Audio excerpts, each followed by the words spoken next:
নমস্কার বন্ধুরা, সন্ধ্যা recipe with village ফুডে আপনাদেরকে অনেক অনেক স্বাগত। তো বন্ধুরা, আজকে আমি গাজরের মিষ্টি বানিয়ে আপনাদের সাথে শেয়ার করব। এই গাজরের মিষ্টিটা খেতে কিন্তু দারুণ হয় আর বানানোও কিন্তু খুবই সোজা। তো বন্ধুরা, আপনারা আমার ভিডিওটা স্কিপ না করে প্রথম থেকে শেষ পর্যন্ত দেখতে থাকুন। আশা করছি আপনাদের খুব ভালো লাগবে। আর আপনারা যদি এই ভিডিওটা প্রথম থেকে শেষ পর্যন্ত দেখেন তাহলে আপনারাও কিন্তু গাজরের মিষ্টি খুব সহজেই বাড়িতে বানিয়ে নিতে পারবেন। তো বন্ধুরা, সামনে তো হোলি আসছে, হোলির দিনে এরকম গাজরের মিষ্টি বানিয়ে সকলকে মিষ্টি মুখ করিয়ে নেবেন। তো চলুন এবার রেসিপিটা শুরু করা যাক। দেখুন বন্ধুরা, গাজরের মিষ্টি বানানোর জন্য এখানে আমি গাজর ছোট ছোট করে কেটে নিয়েছি। এই দেখুন বন্ধুরা, গাজরগুলো দেখুন এইরকম ছোট ছোট করে কেটে নিয়েছি। এবার আমি এই মিক্সারের মধ্যে দিয়ে বেটে নেব। তো আপনারা চাইলে শিলেও এটা বেটে নিতে পারেন।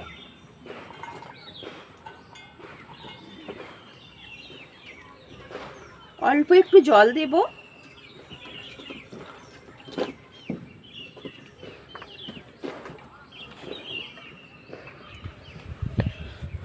এই দেখুন বন্ধুরা, গাজরের পেস্ট বানিয়ে নিয়েছি।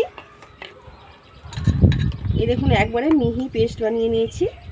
এইভাবেই কিন্তু মিহিভাবে গাজরের পেস্টটা বানিয়ে নিতে হবে। তো বন্ধুরা, এবার আমি উনুনটা জ্বালিয়ে উনুনে কড়াটা বসিয়ে দিয়েছি। এবার আমি কড়ার মধ্যে 1 চামচ ঘি দিয়ে দেব। ঘিটা একটু ভালো করে গরম করে নেব। ঘিটা ভালো করে গরম করে নিয়েছি। এবার আমি গাজরের পেস্টটাই ঘিয়ের মধ্যে দিয়ে দেব। দেখুন গাজরের পেস্টটা আমি ঘিয়ের মধ্যে দিয়ে দিয়েছি। এবার এখানে আমি একটা 10 টাকা দামের গুঁড়ো দুধের প্যাকেট নিয়েছি। এই গুঁড়ো দুধটা আমি এর মধ্যে দিয়ে দেব।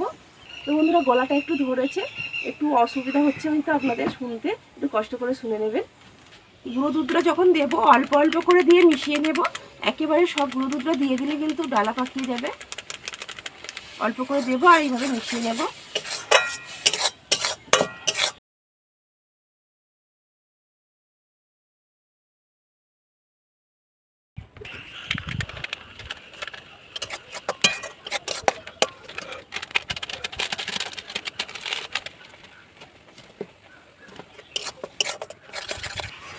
দেখুন বন্ধুরা, সব গুঁড়ো দুধটা দিয়ে ভালো করে গাজরের সাথে মিশিয়ে নিয়েছি।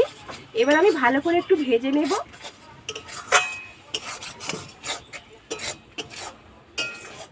দেখুন বন্ধুরা, গাজরটা আমি খুব ভালো করে ভেজে নিয়েছি। আর গাজরটা ভাজার পরে খুব সুন্দর একটা গন্ধ বেরিয়েছে। দেখুন এখানে আমি 500 গ্রাম গরুর দুধ নিয়েছি। দুধটা এবার আমি দিয়ে দেব।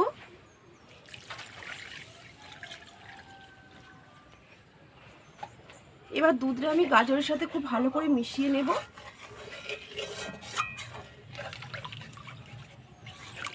গাজরের সাথে দুধটা আমি খুব ভালো করে মিশিয়ে নিয়েছি। এবার সামান্য একটু লবণ দেব।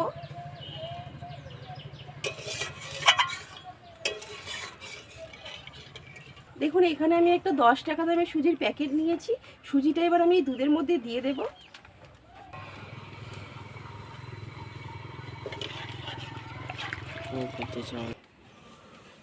সুজিটাও অল্প অল্প করে দিয়ে মিশিয়ে নিতে হবে।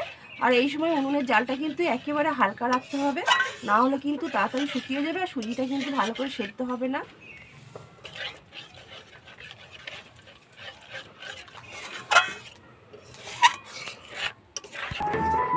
এই দেখুন বন্ধুরা, সুজিটা নাড়াচাড়া করতে করতে দেখুন একটা ডোয়ের মতন হয়ে গেছে।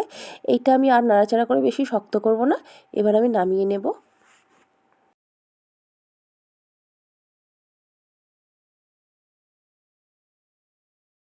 এবার সুজির ডোটা একটু ঠান্ডা করে নেব।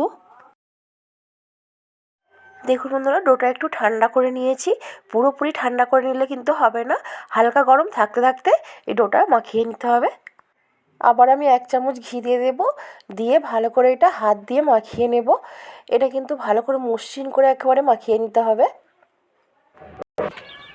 এই দেখুন বন্ধুরা, ডোটা আমি খুব সুন্দর করে মাখিয়ে নিয়েছি। একবারে দেখুন মসৃণ হয়ে গেছে। এবার আমি মিষ্টি বানিয়ে নেব। হাতের মধ্যে একটু ঘি মাখিয়ে নিয়েছি। এবার এখান থেকে একটু করে নিয়ে মিষ্টি বানিয়ে নেব।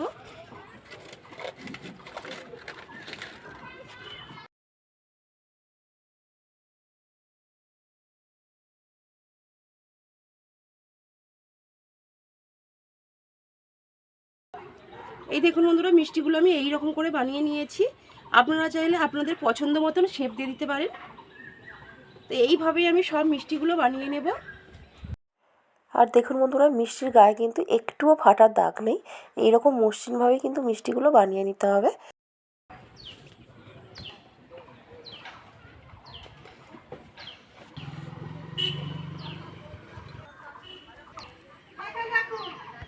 দেখুন বন্ধুরা, সব মিষ্টিগুলো আমি বানিয়ে নিয়েছি।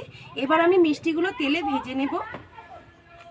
মিষ্টি ভাজার জন্য কড়াই দিয়ে দেব সাদা তেল।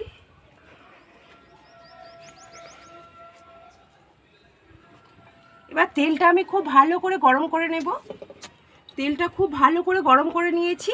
এবার আমি মিষ্টিগুলো একটা একটা করে তেলের মধ্যে দিয়ে দেব। তো বন্ধুরা, মিষ্টিটা দেওয়ার পরে আপনারা বুঝতেই পারছেন তেলটা আমি কতটা গরম করেছি। খুব ভালো করে তেল গরম করে নিতে হবে।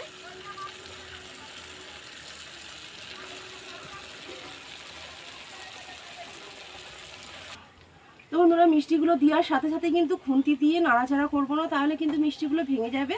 আর উনুনের জালটা কিন্তু এই সময় একটু জোর রাখতে হবে।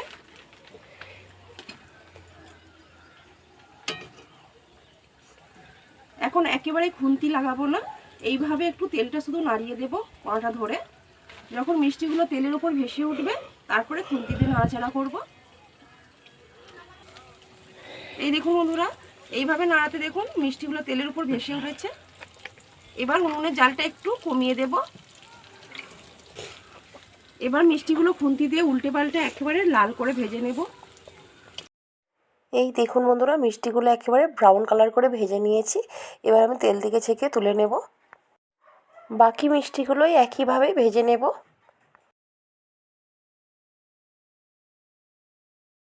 দেখুন বন্ধুরা, সব মিষ্টিগুলো আমার ভাজা হয়ে গেছে। এবার আমি মিষ্টির জন্য শিরা বানিয়ে নেব। এখানে আমি 1 বাটি চিনি নিয়েছি, দিয়ে দেব। এবার আমি এই বাটি মেপে 1.5 বাটি জল দেব।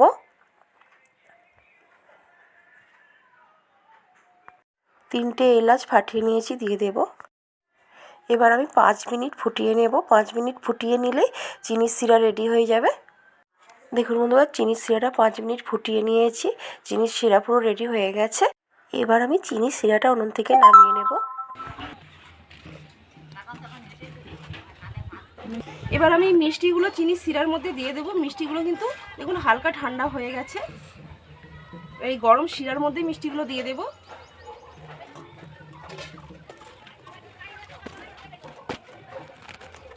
দেখুন বন্ধুরা, সব মিষ্টিগুলো আমি চিনির শিরার মধ্যে দিয়ে দিয়েছি। এবার আমি এই মিষ্টিগুলো চিনির শিরার মধ্যে 15 থেকে 20 মিনিট ভিজিয়ে রেখে দেব। তাহলে মিষ্টির মধ্যে চিনির শিরাটা ভালোভাবে শোষ করে যাবে। ফিরে আসছি 15 থেকে 20 মিনিট পর। 20 মিনিট হয়ে গেছে। এবার মিষ্টির ঢাকনাটা খুলে দেখে নেব। এই দেখুন বন্ধুরা, মিষ্টিগুলো কত সুন্দর ফুলেছে। দেখুন চিনির শিরাটা খুব সুন্দরভাবে শোষ করে নিয়েছে। আর মিষ্টিগুলোও দেখুন কত সুন্দর নরম হয়েছে, একদম নরম তুলতুলে হয়েছে। এবার আপনাদেরকে আমি একটা মিষ্টি কেটে দেখাচ্ছি ভেতরটা কেমন হয়েছে।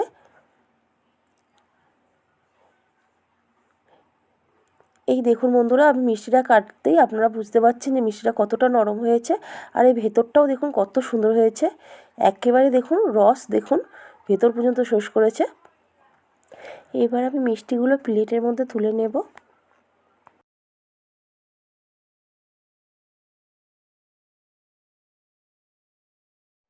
দেখুন বন্ধুরা, সব মিষ্টিগুলো আমি প্লেটের মধ্যে তুলে নিয়েছি।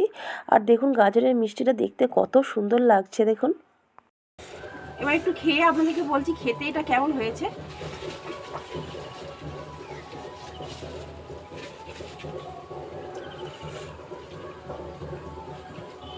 সত্যি বন্ধুরা, দারুণ হয়েছে, দারুণ। মিষ্টিটা থেকে গাজরের একটা খুব সুন্দর গন্ধ বেরোচ্ছে। খেতেও কিন্তু দারুণ স্বাদ হয়েছে। তো বন্ধুরা, আপনারা তো দেখলেন মিষ্টিটা আমি কীভাবে বানালাম। তো আপনারাও সামনেই হোলি আসছে, হোলির দিনে মিষ্টিটা বাড়িতে বানিয়ে সবাইকে মিষ্টিমুখ করিয়ে নেবেন। আশা করছি আপনাদের সকলের খুবই ভালো লাগবে। তো বন্ধুরা, আজকে আমার এই গাজরের মিষ্টি রেসিপিটা আপনাদের কেমন লাগলো কমেন্ট করে অবশ্যই জানাবেন। আর যদি ভালো লাগে লাইক শেয়ার করে দেবেন। তার সাথে চ্যানেলটা সাবস্ক্রাইব করে আমার পাশে থাকবেন। পাশে থাকা বেল নোটিফিকেশনটা অল করে রাখবেন, যাতে আমার ভিডিওর নোটিফিকেশন আপনাদের কাছে পৌঁছে যেতে পারে। তো আমার ভিডিওটা আজকে আমি এখানেই শেষ করছি। দেখা হবে পরের একটা নতুন ভিডিওর সাথে। ততক্ষণে আপনারা ভালো থাকবেন, সুস্থ থাকবেন।